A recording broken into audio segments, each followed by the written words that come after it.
لە تەوریەکەمدا باس لە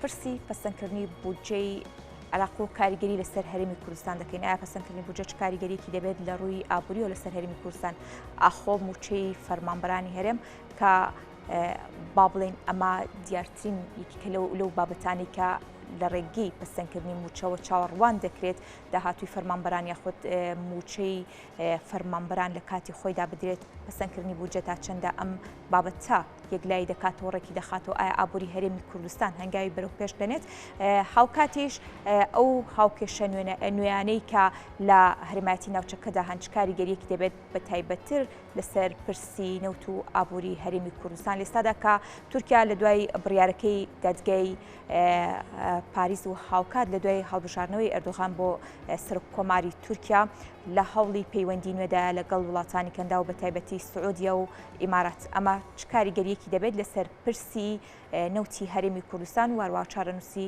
ئابووری هەرێمی کوردستان بەکوێ دەگات تایبەت بەم بابەتانە ڕاستەوخۆ لە کەلارەوە میوانمان دەبێت کە دکتۆر یادگاراری چاودێری سیاسی و مامۆستای زانکۆ لەگەڵمان دەبێت. دکتۆر سپاس بۆ ئامادەبوونی بەڕێستان.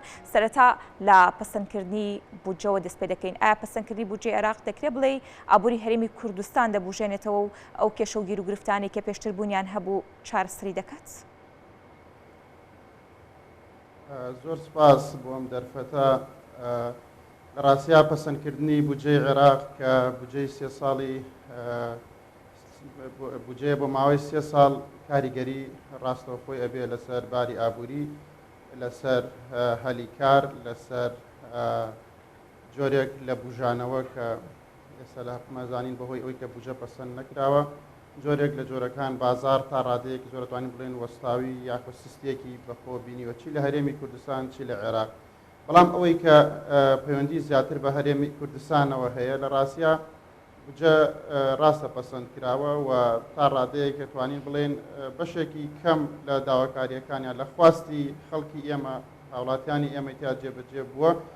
ئەم بودجەیە تاوەکو نەچێتە بواری جێبەجێکردنەوە بە شێوەیەکی فەرمی و تاوەکو هاوڵاتیان لە ڕاستیا ڕنگدانەوەی لەسەر ژیانی ئەوان نەبێت شتێکی بەرجەستە نەبینن پێم وابێ ئەم دۆخە تاوەکو فترێکی تریش بەم شێوەیە ئەمێنێتەوە چونکە لە ئێستا ڕاستە بودجە پەسەند کراوە بەڵام دیار نییە ئایا ئەمە دواتر لەلایەنە سیاسیەکان یاخو لایەن وەزیری داراییەوە تانە لەم بودجەیە بەم شێوە پەسەند کراوە چی ئەوەی کە بەش پەیوەندی بە هەرێمی کوردستانەوە هەیە چی ئەوەی پەیوەندی بە عێراقەوە هەیە تانەی لێ دەدرێت یاخود بەم شێوەیە ئەمێنێتەوە. ئەگەر بەم شێوەش بمێنێتەوە ئێمە زانین کە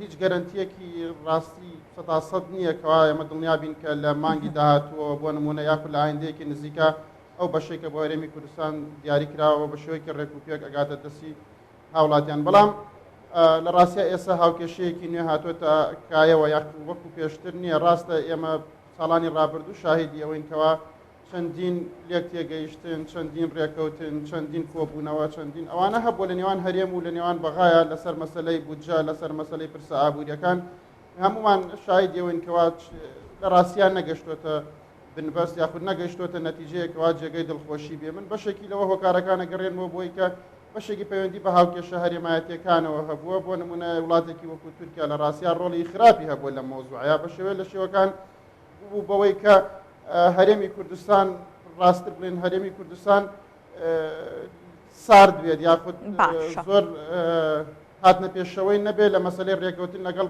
بەغا لەمە لە ڕاستیا زۆر بەباشی تێگەیشت بوو. بۆیە سەیرەکەی چەند جار لە ساڵانی پێشوە ئێمە بەشە پشتی هەرێمی کوردستان لە بودجەی عێراق دیاری ئەکرا پەسەندیش ئەکرا لە پەرلەمانە بەڵام دواتر ئەبینین هیچی ناچوە بواری جێبەجێکردنەوە. دیسانەوە مەسایلی کێشەی ئابووری لە هەرێمی کوردستانە لە مەسەلەی بودجە پاشەکەوت لێبڕین ئەمانە سەریەڵەداوە. ئەمە مەسەلەکە چی بوو؟ مەسەلەکە بوو کە لە ڕاستیا هەردوو لا متمانیان نەبوو و هەرێمی کوردستان پێوا بوو دەواازەیەکی تری هەیە یا بوو منفەزێکی تری هەیە ئەتوانێت لە ڕێگەی ئەوەی کە ناوی لێن ڕابوو ئابووری سەربەخۆ بۆ شێوە مامەڵەکردن لەگەڵ نەوت و لەگەڵ کە دواتر ویسترا لەگەڵ غازش باشە دکتۆر پێوا بوو بەماتوانێت بودجە و بودجەی هاوڵاتیان دابین کە بەڵام دەرکەوت لە ڕاستیا ئەمەی بۆ نەکرا و ئێستا هاوکێشێکی نوێ هاتوۆتە ئاراوە بە تابەتی دوای بڕیارەکانی دادگای پاریس و هەروەها بڕیارەکانی محکەمەی فیدراڵی کەوا هەرێمی کوردستان ئەو دەواازەی نەماوە لە ڕاستیە ناچار بەڕێکەوتن بووە لەگەڵ بەغاوە. ئێمە بینیشمان هەرێمی کوردستان لەم پرۆژەیە کە پەسەند کراوە لە ڕاستە سازشی گەورە بە هەرێمی کوردستان کراوە، سازشی سیاسی، سازشی ئابووری، سازش لە مافە سەرەتاییەکان. باشە دکتۆر، کەواتە ئەو سازشانش ئەو مەترسیە کەم ناکاتەوە کە جارێکی دیکە ئەم سیناریۆ دووبارە نەبێتەوە؟ من پێم وا بێت ئەو ئێستا ڕێگە دروستەکە ئەوەیە کە ئێستا ڕووی داوە، چونکە لە ڕاستیا ئێمە بەپێی دەستور کە خۆمان باوەڕمان پێێتی کە خۆمان دەنگمان بۆ دەستورە داوە و ئەو تەنها ئەو دەستورە لە ڕاستە پارێزەری مافەک دەستکەوتەکانی ئێمەیە. ئەم دەستورە ئەڵێت کەوا ئەبێت نەوت و گاز و ئەوانەی کەوا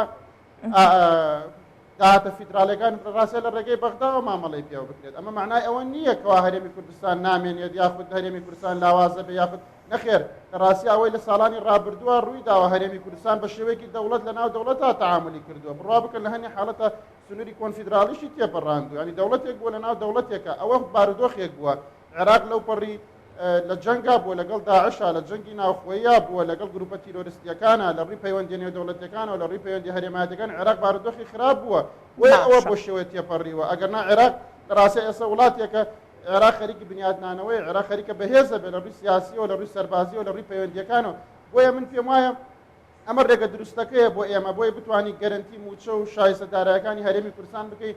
لە ساڵانی ڕابردووشە ئەبوو ئەم ڕێکەوتنە جۆرە لەم ڕێکەوتنە بکرێ، بەڵام ڕێکەوتنێکی لە ڕاستیا سەربەرزانە، ڕێکەوتنێکەوە ئێمە وەکو خەڵکی کوردستان لە ڕاستیا مافەکانمان وەکو هاوڵاتێکی عێراقی پارێزراو بێت. یعنی تۆ پێ دوا بێ مەسەرەن مامەڵەکردن لەگەڵی هەرێمی کوردستان بەم شێوەی ئێستا بریتێ لە بچووکردنەوەی هەرێمی کوردستان یاخود بریتێ لە نەمانی قواری هەرێم لە ڕاستیەوە نییە. یعنی تۆ بۆچی ئەگەر دەرمانت بۆ بێ لە بەغاوە تەبیعیە، ئەگەر نەوتت بۆ بێت تەبیعیە، ئەگەر نازانم گەنمت لێ وەربگرێت تەبیعیە، بەڵام بۆ پارەی نەقدت بۆ بێ پێ دوا بێ ئەمە بچووکردنەوەی هەرێمی کوردستان. من بە پێچوانەوە ئەیبینم، یعنی تۆ بەشێکی لە عێراق و دانت پیاناوە شانازی بۆ دەستورەوە ئەکەیت و ئەو دەستورە توی پاراستۆ تۆی هێشتۆ تاوەکو ئێستا لە ڕاستیە.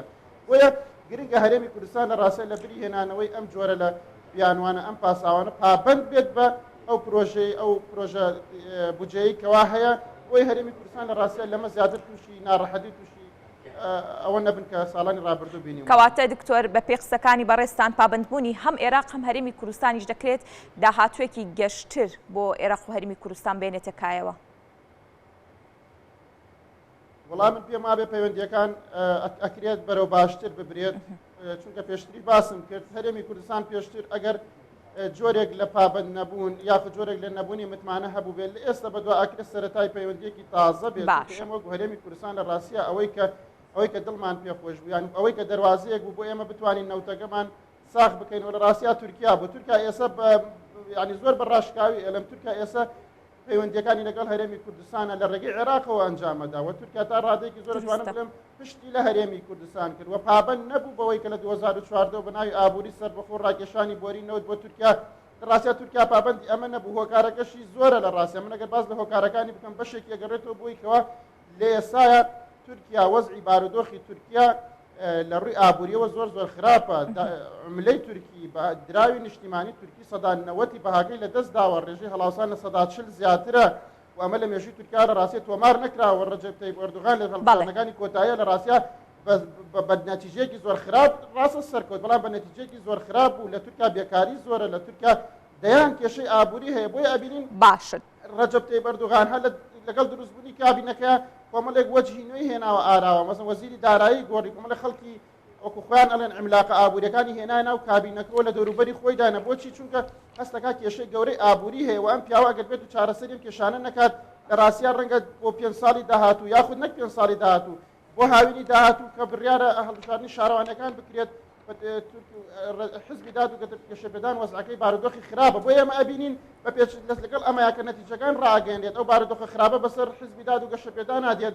ڕاستەخۆ وڵاتانی کەندا و بە تایبەتی ئیمارات، بە تایبەتی سعودیە، قەتەر ئەمانە دێنە خەتەوە ئەیانێ بە هەر جۆرە لە جۆرەکان بێت هاوکاری ئەم حزبە بکەن، هاوکاری ئەم نیزامە بکەن. وەرنمێکێکە وەکو سعودیە بنزیکەی 50 ملیار دۆلار گرێبەستی کاریان لەگەڵ ئیمارەت بە بڕی 40 ملیار دۆلار دیسانەوە وەبەرهێنان لە تورکیا ئاکات. بە هەڵوێستی خودگۆڕانی هەڵوێستی تورکیا دەکەین بەرامبەر بە نەوتی هەرێمی کوردستان. ئەمە کاریگەریەکێکی دەبێت بە تایبەتی لەم دوایانەدا کە تورکیا لە هەوڵی کتەوکردنی پەیوەندیەکانیایەتی لەگەڵ وڵاتانی کەندا و بە تایبەتیش سعودیە و ئیمارات. ئەمە دەکرێت بڵێ کاریگەری لەسەر ئابووری هەرێمی کوردستان دەبێت؟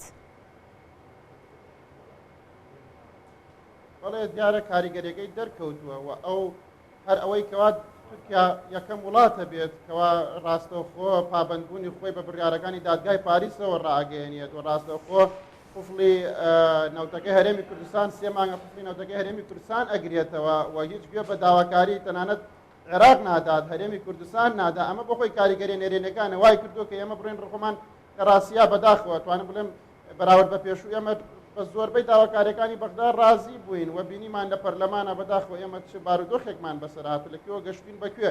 ئەمە نەتیجەی ئەو سیاسەتە خراپەیە لە ڕاستیە تەنها پشت بە وڵاتێکی هەرێمی بەسیاتە ناپشت بەلایەنێک بەسیوە بینی ئەویش کە گۆڕانکاریەکی سیاسیان جیۆپۆلەتیکی دێتە ئاراوە ڕاستەوخۆ پشت لە تۆکەوە گوێ بە هیچ داواکاریەکی تۆ نادا و تورکیا ئێستا لە ڕووی سیاسەتی ئابووریەوە لە ڕاستیە ئەوێ سیاسەتی ئابووری خۆی بگۆڕێ و هەروە سیاسەتی دەرەوەی تورکیا ڕاستە گۆڕانکاری گەورەی بەسەراتێت لەم 5 ساڵێک کە لە پێشمانە ئێستا تورکیا ڕووی لە وڵاتانی خەلیج کردووە و بۆ ئەم هاوکێشەیەش لە ڕاستیە هۆکارەکەشی ئەگەڕێتەوە بۆەوەی ئەگەر مەجال بێ باسی بکەین وڵاتانی خەلیج لە ڕاستیە متمانەیەکی ئەو تۆیان یاخود متمانەیان بە پاراستنیان لەلایەن ئەمریکاوە یاخود ئاسایشی نەتەوەیان لەلایەن ئەمریکاوە وەکو پێویست نەماوە تەنانەت ئەوان دەستیان بۆ بردووەکەوە هاوپەیمانەتی دەریایی بە تایبەتی ئیمارات کە لە هاوپەیمانەتی دەریایی خەلیج کە ئەمریکا سەرۆکایەتیەکە 38 وڵات ئەندامەتیا ئیمارات لەم ڕۆژانەیە کشایەوەتیایە. ئێستا بە هاوکاری چین و تورکیا ئەوێت ڕاستە هێزی دەریاوانی هاوبەش لەگەڵ سعودیە و ئێران پێک بێنێت. ئێران ڕخۆمان نەزانین تاوەکو ئێستش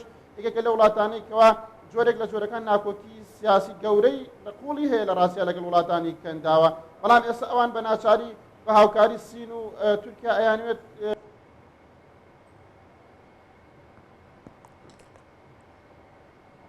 بەڵێ زۆر سپاس بۆ میوانەکەمان سپاس بۆ زانیاریەکان دیارە بۆی ئەوەی کە سوورەکە وەستا پەیامەکانی دەکرێت بڵێن هەمووی گەیشتووە لە ئێستادا. زۆر سپاس بۆ میوانەکەمان سپاس بۆ دکتۆر یادگارالی چاودێری سیاسی و مامۆستای زانکۆ.